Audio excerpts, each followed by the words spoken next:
ነገ ከሳውዛምተን ጋር የምናደርገው ተጠባቂ ትሬኒንግ የኤፍኤ ካፕ ትሬኒንግ 14 የበላ ነው ዋንጫ ነው። ገባሽ አይደለ? እጃችን የምናፍታታበት ለስፖርቲንግ እና ለቦርነማውዝ ጨዋታ እጃችን የምናፍታታበት ላይንአፕ እናወጣለን ነው የምላችሁ። ሮቴትድ የሆነ ግን ስቲል ጠንከር ያለ ነገር ማድረግ የሚችል ስኳድ ነው የምንሰራው። በደንብ አድርገህ ተከታተለኝ ነው የምልህ። በረኛ ላይ አፈር የበላኸውን ኬፓ 2 ዋንጫ ማምጣት ትችላለህ። እነዛን 2ቱን ለራያ ብዬ አንዱን ዋንጫ ከእጅ አፈር የበላ የሆንክ ሰው ያውን ከዚህ ማስወጣን አድክም የሆንክ ሰውዬ ማ ኬፓን ይዘን እንገባለን። ራያ ሪላክስ ማድረግ ስላለበት ማለት ነው። መሀል ላይ ስንመጣ ጋብሪኤል እና ሳሊባን አናስገባቸውም፣ ማረፍ አለባቸው። ገባር ለገዛ በተከታታይ በየ3 ቀኑ ሊጮቱ ስለሆነ ማለት ነው። መሀል ላይ በሳሊባ ቦታ ሞስኬራ እናስገባለን፣ በጋብሪኤል ቦታ ደግሞ ካላፊዮሪ እናስገባለን ማለት ነው። ተረዳችሁኝ አይደለ? ቀኝ ላይ ስንመጣ ደግሞ ቲምበር አሁንም ይረፍ ቤን ዋይት እናስገባለን። በቃ ትክክለኛ ላይ ነው። ቤን ዋይት ራሱ ይረፍ ካልሽ አርቴታ ቅር አይለኝም። ሳልመን ማስገባት ይችላል፣ ግን እኔ ቤን ዋይትን መርጠዋለሁ ነው የምላችሁ። ግራ ላይ እኔ ሚድፊልድ ላይ ሉዊስ ኬሊን ብናየው በጣም ደስ ይለናል፣ ግን ሂንካፔ ማረፍ ስላለበት ግዴታ ሉዊስ ኬሊ ሌፍት ባክ ላይ ይጫወታል ማለት ነው። ኧረ በፈጠረሽ ሉዊስ ኬሊ ሚድፊልድ ላይ እንድትገቢ የሆነ አርቴታን የሆነ ነገር የራቆት ፎቶ ምናምን ያገኝበት አንቺ አርክ የሚሆንሽ ሰውዬ ማለት ነው።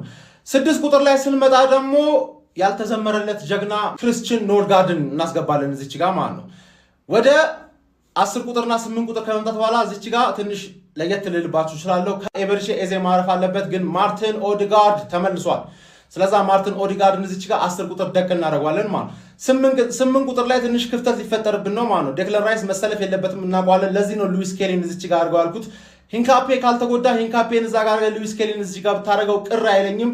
እንደውም አስፈላጊ ከሆነ ጋብሪኤልን መሃል አስገብተህ ካላፊዮሪን ወደ ግራ አድርገህ ሉዊስ ኬሊን ሚድፊልድ ላይ አጫውተው። በቃ ግዴታ ሐሳቤን ቀይሬያለሁ። ሉዊስ ኬሊ ግዴታ፣ ምክንያቱም ኤዜ ተጎድቷል። ቡካዮ ሳካን እንፈልገዋለን፣ ለቦርንማውዝ ጨዋታ እንዲያርፍ እንፈልጋለን። መሃል ላይ ሚድፊልድ ላይ 10 ቁጥር እሱን አሳትፈን 8 ቁጥር ኦዲጋርድን ማድረግ አይነፋም። ስለዛ ኦዲጋርድ በደንብ ሻይን ያደርጋል። ሉዊስ ኬሊ ደግሞ የዴክለን ራይስን ቦታ መሸፈን ይችላል ብዬ ስለማስብ ሉዊስ ኬሊን ወደዚህ አምጥቼዋለሁ።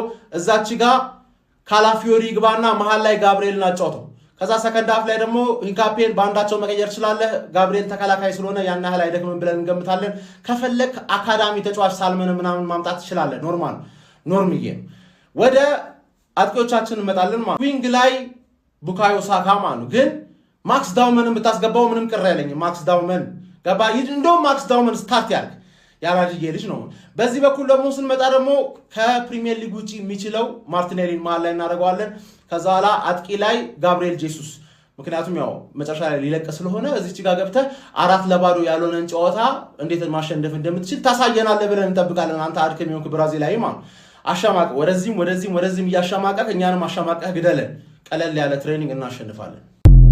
ጀማዓም አርሰናል እንደ ዘንድሮ ናፍቆኛ ቀም ኤርሜስ ዛሬ የጨዋታ ቀን ነው። ማይ ፋሚሊ ክለባችን አርሰናል ከሳውዛምፕተን ጋር በሴንት ሜሪ ስቴዲየም ጨዋታ ያደርጋል። ስለዚህ በአግባቡ ለመረቃችሁ ነው። ሁላችሁ በደንብ ኮፒ ሊንክ ሪፖስት እያደረጋችሁ ለሰፊው አርሰናል ጀማ ታደርሱትና ኮመንቱን አሜን እያላችሁ ታጥለቀልቁታላችሁ። ክለባችን እንግዲህ እንደሚታወቀው ኤፍኤ ካፕ የነገሰበት ስለሆነ ዛሬ አሳመነን ሴንት ሜሪ ላይ 4 እና 5 ከዛ በላይ ጎሎችን አስቆጥረን ፈንጭተን የምንመለስበት ጨዋታ ያርግልን ማለት ነው። በክሊንሺት የምንወጣበት ለሻምፒዮንስ ሊጉ ወሳኝ ተጫዋቾቻችንን የምናሳርፍበት የሀገራት ጨዋታ ላይ እንደዛ ፈንድቆ ፈንጭቶ ጎል አስቆጥሮ ዓለምን አስደምሞ የመጣው ምርጡ አጥቂያችን ቪክተር ዮኬሬሽ በአርሰናል ደግሞ ወደ ግብ አስቆጣሪነቱ የሚመለስበት ቡካዮ ሳካ በአግባቡ እየተተቸ ስለሆነ እሱም ወደ ግብ አስቆጣሪነቱ የሚመለስበት ማክስ ዳውማን እንደተለመደው ትንሽም ቢሆን ደቂቃ አግኝቶ ራሱን ለዓለም በደንብ የሚያሳይበት ብቻ ምን አለፋችሁ አሳምነን አሸንፈን ወደ ግማሽ ፍጻሜው የምንደረደርበት ምርጥ ጨዋታ ያደርገን ማለት ነው። ሁላችሁም በደንብ ኮፒ ሊንክ ሪፖስት እያደረጋችሁ ለሰፊው አርሰናል ጀማ እንዲዳረስ ማድረግ እንዳትረሱ። ላይክ፣ ሪፖስት፣ ኮፒ ሊንክ፣ ፎሎ እንዳይረሳ። ይመቻችሁ። ከሳውዛምፕተን ጋር ለምናደርገው የኤፍኤ ካፕ ጨዋታ ግምት ያስተላልፋችን ይሄን ይመስላል። ሀቢቢ አኮርዲንግ ቱ ኮነር ሃመር። እኔ እናንተ ደግሞ እስኪ ሀሳብ አስተያየታችንን እንሰጥበታለን ማለት ነው። አንተም ኮሜንት ላይ ደቅ ታደርጋለህ ሀሳብህን። ከበረኛን ጀምር ኬፓ አሪዛባላጋ ኬፓ ነው የሚሆነው። ሀቢቢ ምንም ይሁን ተው፣ ባለፈው ቢያስደብረንም ነገ ኬፓ ነው የሚሆነው። ከዛ ሉዊስ ስኬሊ በጣም እኔ 100% እርግጠኛ ሆኜ ምን ባለፈውም እያነበብኩ ነበር። ስኬሊ ቋሚ ይሆናል የሚል መረጃ ነበረ።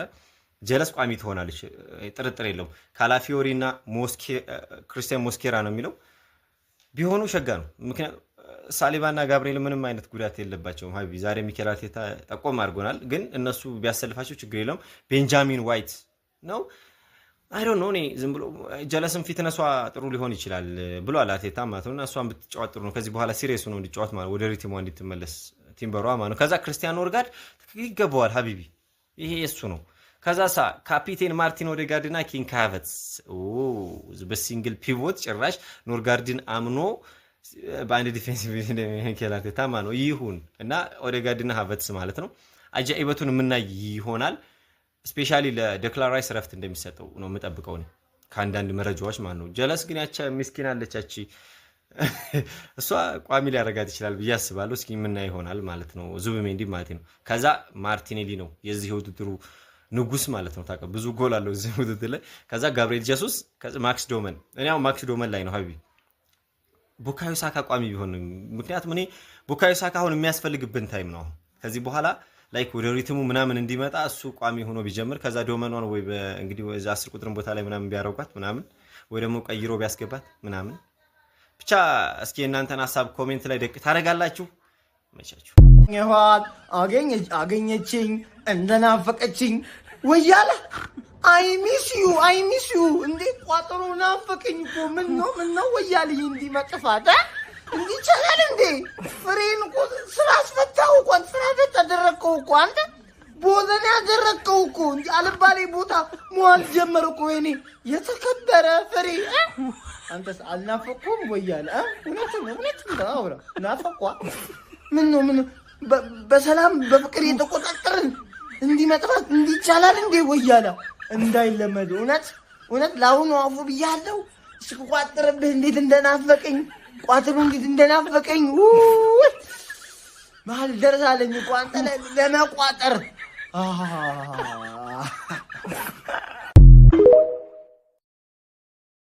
የምንገጥመው ክለብ የሊጉ መሪ ቢሆንም ግን እኛ ግን ምንም አይነት ፍርሃት እየተሰማን አይደለም።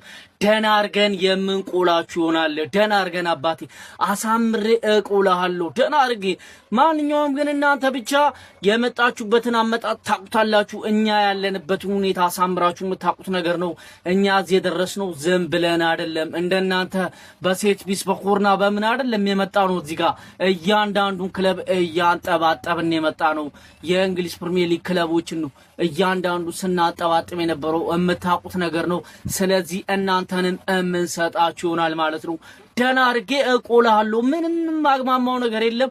የሚገርማችሁ ነገር እንደሆነ ታውቃላችሁ እያንዳንዱ ተጫዋቾቻችን ማለት ነው የሚገርም ኮንዲሽን ላይ መሆናችሁ በቃላ የሚገርም አይነት ብቃት ላይ ነው ያሉ። ስለዚህ እናንተ እንደሆናችሁ ጉዳት አስቸገረን ምናምን እያላችሁ ከሀገራት ጨዋታ ተጫዋች ስመልሱ ነበር። ምንም የምንሰማችሁ ነገር የለም። ምን ሰጣችሁና? ለማንኛውም ግን ለጀማው እንዲደርስ ሼር፣ ኮፒ ሊንክ፣ ሪፖስት ማድረጋችሁ እንዳይዘነጋ፣ ፎሎም እንዳይረሳ። ይቻማችሁ ያራዳል። ሳውዛምፕተን ከአርሰናል ሌላው በኤፍኤ ካፕ ነገ የሚጠበቅ ፍልሚያና ጨዋታ ነው። የሚጠበቅባቸው ራሱን የቻለ የተለያዩ ምክንያቶች አሉ። አንድ ነገር ግን ወደኋላ ልውሰድና ታሪክን ወደኋላ ልውሰድና አንድ ነገርን ማስታወስ ፈልጋለሁ። 2023 ላይ የተከሰተውን ነገር ወይም 2023 ላይ የነበረውን ነገር እናስታውስ። አርሰናል 2023 ላይ ለኤሮፓ ሊግ ዋንጫ፣ ለፕሪሚየር ሊግ ዋንጫ እንደዚሁም ለመሳሰሉት ውድድሮች እየተወዳደረ የነበረበት ጊዜ ነበረ። ጨዋታዎቹ የተከናወኑት በአንድ ሳምንት ነው። በአንድ ሳምንት ሳውዛምፕተንን፣ ስፖርቲንግ ሊዝበንና ማንቸስተር ሲቲን ነበር ያገኘው ግርምዬ። ሳውዛምፕተንን በፕሪሚየር ሊግ፣ ስፖርቲንግ ሊዝበንን በሻምፒዮንስ ሊግ፣ ሲቲን በፕሪሚየር ሊግ በአንድ ሳምንት የተከናወኑ ጨዋታ ነው። አርሰናል ከዋንጫ ውድድር የወጣበት 2023 ላይ ከስፖርቲንግ ሊዝበን ጋር የመጀመሪያው ጨዋታ ከሳውዛምፕተን ጋር ነበረ።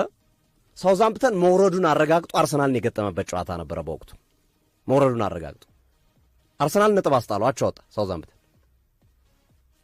በኤሮፓ ሊግ ግሩፕ ፍጻሜ፣ አሁን አርሰናል በሻምፒዮንስ ሊግ ግሩፕ ፍጻሜ ነው የሚጫወተው። የዛኔ ደግሞ በኤሮፓ ሊግ ግሩፕ ፍጻሜ ሲገናኙ ስፖርቲንግ ሊዝበን እና አርሰናል 3-3 አቻ ተለያዩ። ጨዋታው ወደ ፔናልቲ አምርቶ አርሰናል ከውድድር ወጣ። ከዛ ተመልሰው በፕሪሚየር ሊጉ በሲቲ 4-1 ተሸነፉ። ከፕሪሚየር ሊጉ ዋንጫ ፉክክሩም ወጣ፣ ከኤሮፓ ሊግ ዋንጫ ፉክክሩም ወጣ። ዋንጫ ለዋው ነው አርሰናል ጨረሰ። ግጥምጥሞቹ ተመሳሳይ ውድድሮች ተመሳሳይ ወቅት ላይ መሆናቸው ነው። በኤፍኤ ካፕ ሳውዛምፕተን ይገጥማል አርሰናል፣ በሻምፒዮንስ ሊግ ስፖርቲንግ ሊዝበን ይገጥማል። ከዛ ሲቲን ያገኛል፣ በርማውዝን ያገኛል። በመሃል ላይ በፕሪሚየር ሊግ ግን ሲቲን ያገኛል። ከሻምፒዮንስ ሊግ ስፖርቲንግ ሊዝበን የመልስ ጨዋታ በኋላ ሲቲን ነው የሚያገኘው። ግጥምጥሞቹ አስገራሚ ነው። እመኑኝ አርሰናል ዘንድሮ የኤፍኤ ካፑን ዋንጫ በጭራሽ ማሸነፍ አይችልም ማለት ነው። በጭራሽ ነው ማሸነፍ ማይችለው። ሳውዛምፕተኑ ላይ ይከብደዋል። ሳውዛምፕተንን ቢያልፍ ራሱ ዋንጫውን አያሸንፍም። ዋንጫው ዘንድሮ የሊቨርፑል ነው። አርሰናል የትም አባክ አደርስም። አንድ ዋንጫ ምናልባት ልትበላ ትችላለህ፣ እሱንም ላትበላውላ ትችላለህ፣ ሲቲ ከጠነከረ ማለት ነው። የአርሰናል ደጋፊዎች እንግዲህ ነገ ለምናደርገው የኤፍኤ ካፕ የሩብ ፍጻሜ ጨዋታ ማለት ነው ከሳውዛምፕተን ጋር ለምናደርገው ሜቢ እንግዲህ ሞስት ፕሮባብሊ ይሄ ሊሆን ይችላል ተብሎ ይጠበቃል። አንዳንዶቹ በአስገዳጅ ሁኔታ ነው እንግዲህ የተሰለፉት። አንዳንዶቹ ግን ምናልባት ጥርጣሬ እንግዲህ ሊኖር ይችላል ብዬ አስባለሁ። እናንተ የራሳችሁን ሀሳብ አስተያየታችሁን ኮመንት ሴክሽን ላይ ታሰፍራላችሁ። እኔ ምናልባት አንዳንድ ለምሳሌ እንደነ ጋብሪኤል ማጋሌዝ፣ ሉዊስ ስኬሊ፣ ክርስቲያን ኖርጋርድ በእርግጠኝነት አስገዳጅም ነው ብዬ አስባለሁ። እዚህ ቦታ ላይ ምንም ንቅንቅ ይላሉ ብዬ አላስብም።